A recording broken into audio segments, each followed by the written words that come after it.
Naku po mga kababayan, matindi pong pahayag ni Attorney Rowena Guanzo 'no, dito nga po sa pagbaligtad ni Gutesa. At, sabi niya nga dito na malita nga daw di umano itong si Gutesa. Naku po mga kababayan.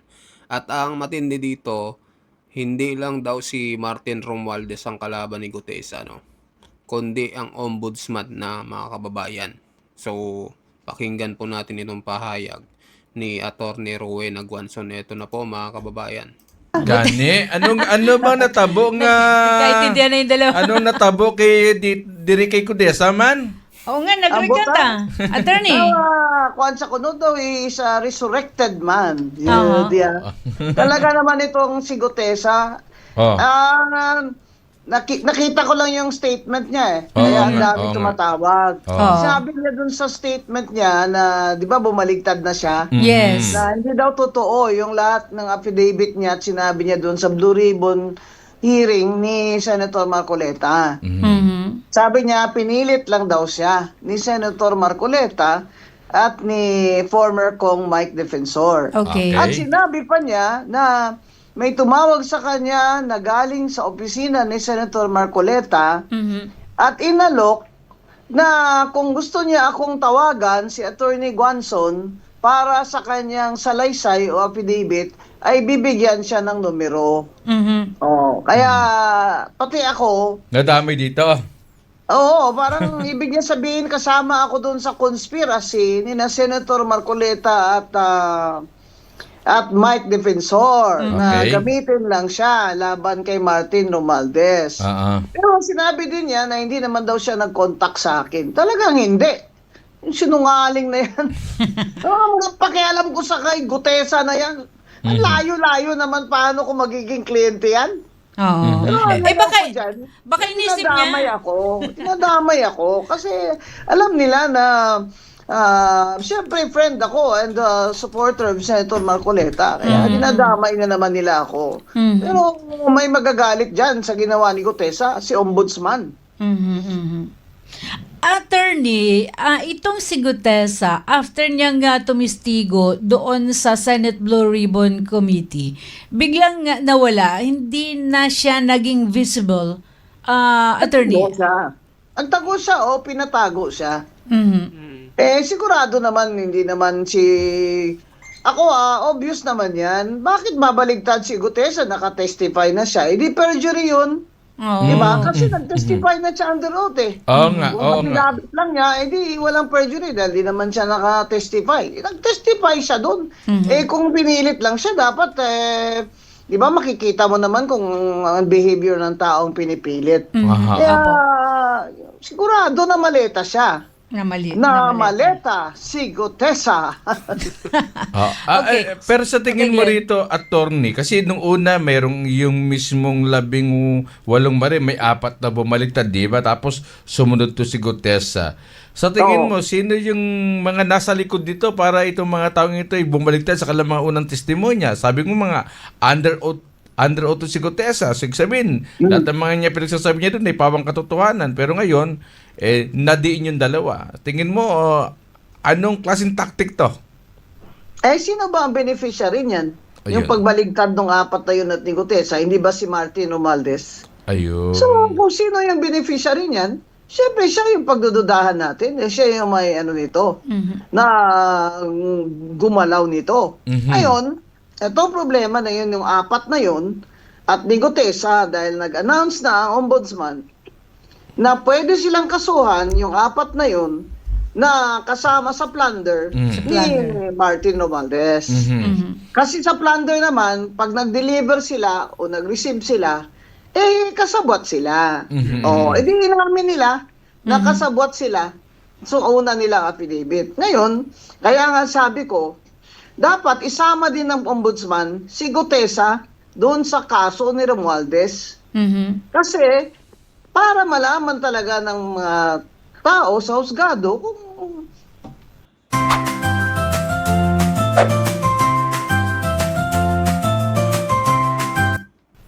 So, sabi nga rin mga kababayan nung pinaka-leader no ng itong 18 Marines na itong pinapalabas daw na na pagbaliktad ni Gutesa is last year pa daw ito, mga kababayan.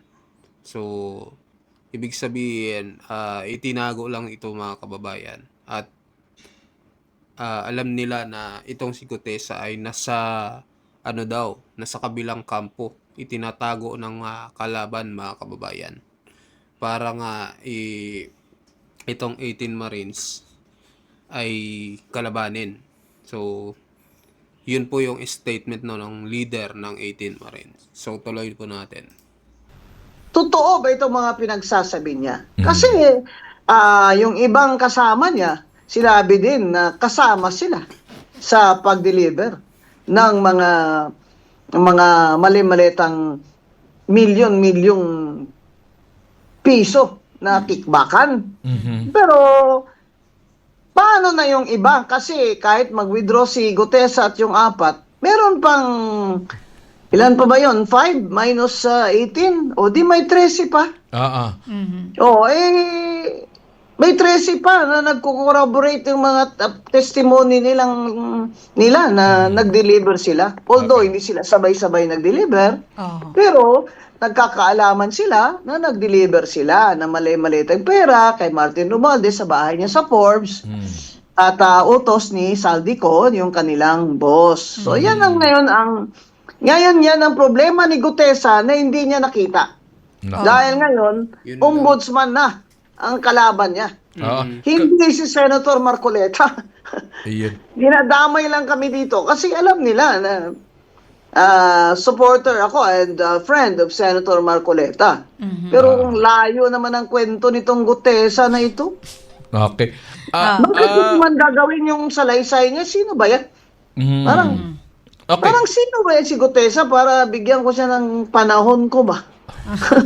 Tsaka mga ganyang klaseng tao, parang layo naman yan sa akin, di ba? Wala akong access dyan. I mean, I don't want to have anything to do with them, di ba?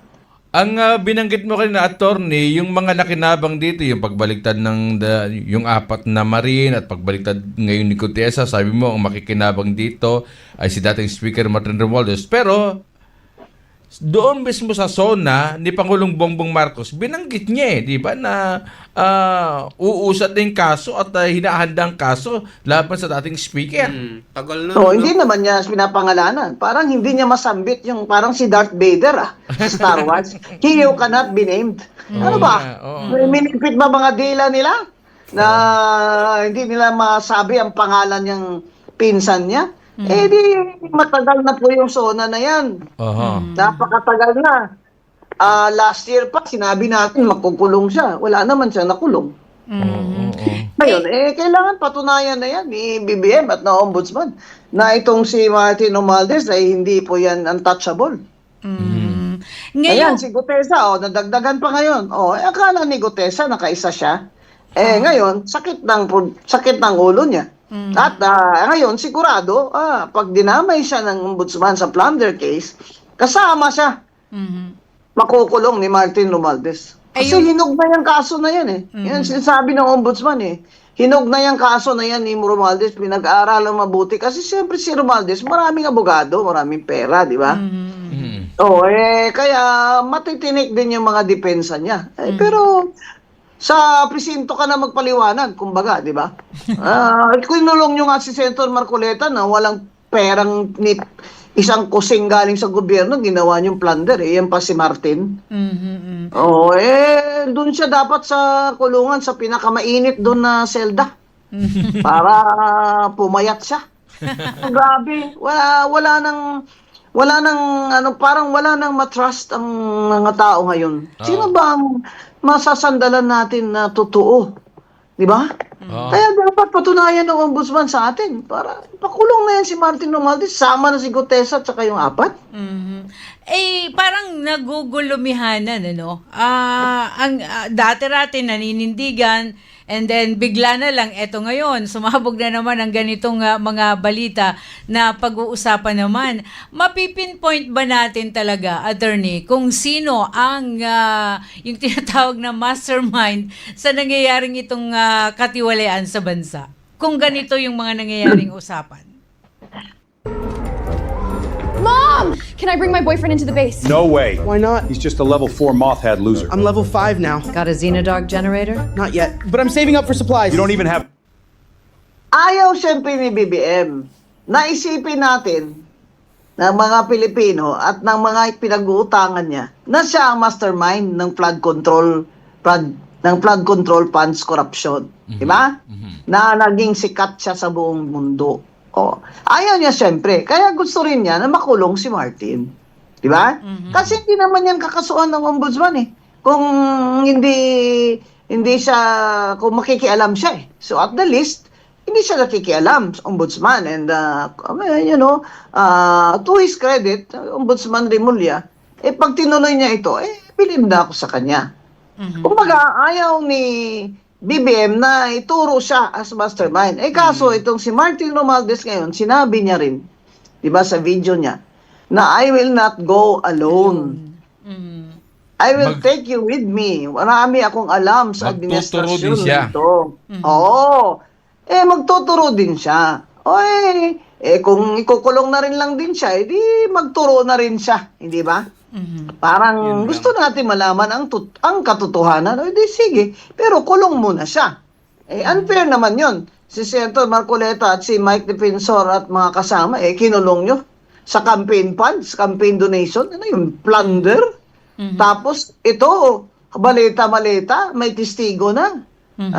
Hindi pa nakukulong. Yun nga ang ng mga tao na hindi na injustice na ito kay Senator Marcoleta at kay Mike Defensor. Itong ginagawa ng ombudsman. Matutuwid niya lang ito kung si Martin din ay pakukulong niya at makapiyansa si Senator Marcoleta at si Mike Defensor. Possible ba na makapaglagak ng bail ang dating senador, attorney? Opo, pero siyempre it will take time, no? Ako saludo ako kay si Senator Marcoleta. Ayaw niya talagang magpa-hospital arrest kagaya ni Bunuan. Titiisin talaga ang init doon ha. Pumunta ako na Laila, ang init. Ang init talaga doon sa selda, grabe.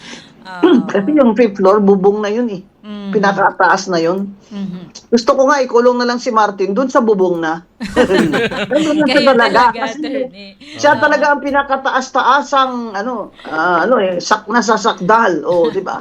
Lagyan siya ng doon, parang rooftop. Ba tawag doon? Roof deck. Roof deck.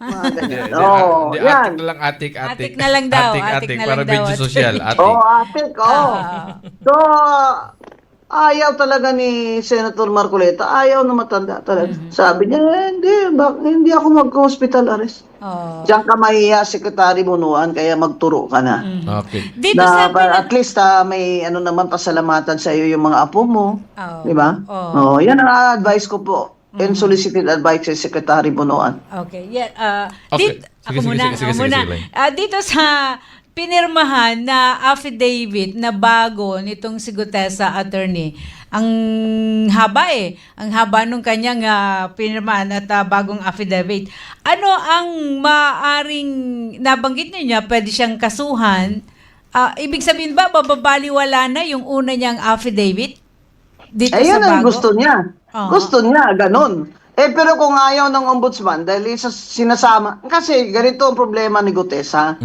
Yung salaysay niya, ang dati niya affidavit sa Blue Ribbon ni Senator Marcoleta, ay na-touch yun ni Ombudsman Remulla, sinama yun sa mga ebidensya kontra kay Martin Romualdez. Ngayon, bumaligtad siya. Di ba? Kumbaga, he has undermined the authority of the ombudsman. Hindi naman papayag si Ombudsman Boying yan. Di ba? Kaya, kung ganyan siya, itadamay siya, kagaya ng apat. Sinabi na ni Boying Remulla na pwede namin silang kasubat kasama kay Martin Romualdez, conspiracy. Di isama din si Gutesa. Kaya, ang dami pa niyang sat-sat, kahaba-haba. Sa totoo lang, ano ba talaga, Gutesa, na maleta ka? Yun lang naman ang tanong dyan eh. Kasi matagal mo nawala. Tapos ngayon babalik ka. Biglang nabago. Baligtad ka na. Babaligtad ka na. Nung nakulong na si Senator Marcoleta at si Mike, babaligtad ka. Aba, sinong kalaban mo ngayon? Hindi naman si Marcoleta ang kalaban mo ngayon. Kalaban mo ngayon, ombudsman. Mabigat. Yan ang problema ni Gutesa. Kasi kahit na may pangalawang salaysay siya, may ikukrus-examine yan siya doon ng ombudsman. Kasi 'di ba magtitistigo yan siya kay Martin na hindi totoo yan, hindi ako nagdala, pinilit lang ako, 'di ba? Oo. Siyempre cross-examine siya ng ombudsman. Ano ito? Ano pala ito? Sinungaling ka pala. At ba't ka napapaniwalaan ng husgado sabi mo noon ganito. Tapos ngayon nakulong na si Senator Marcoleta at saka kalalabas na pinilit ka lang niya. Ano to? Parang lokohan lang ang ginagawa nila? Oo, yun ang Diba? mangyayari dyan. Iko-cross-examine siya ngayon ng ombudsman. Okay. Dito sa Totoo yung sinabi ni ni Attorney Rowena Guanzo, no. Tsaka lang siya lalabas, mga kababayan, kung kailan nakulong na si Senador Rodante Marcoleta. So ibig sabihin, no, di umano na baka na maleta, mga kababayan, nga itong si Gutesa. Bakit ngayon lang siya lumabas sa tinagal-tagal ng panahon, mga kababayan? Pero ngayon lang siya lumabas at bumaligtad pa. So matindi nga itong mga kalaban niya kasi si ombudsman na talaga yung mga kalaban niya, mga kababayan. So talagang totoo itong sinasabi ni Attorney Rowena Guanzo. So mag-comment po kayo, mga kababayan, ano masasabi nyo dito sa matinding pahayag po ni Attorney Rowena Guanzo. At sa mga bagong pasok dyan, huwag nyo pong kalimutan mag-subscribe po sa ating YouTube channel. Maraming salamat po sa inyong lahat.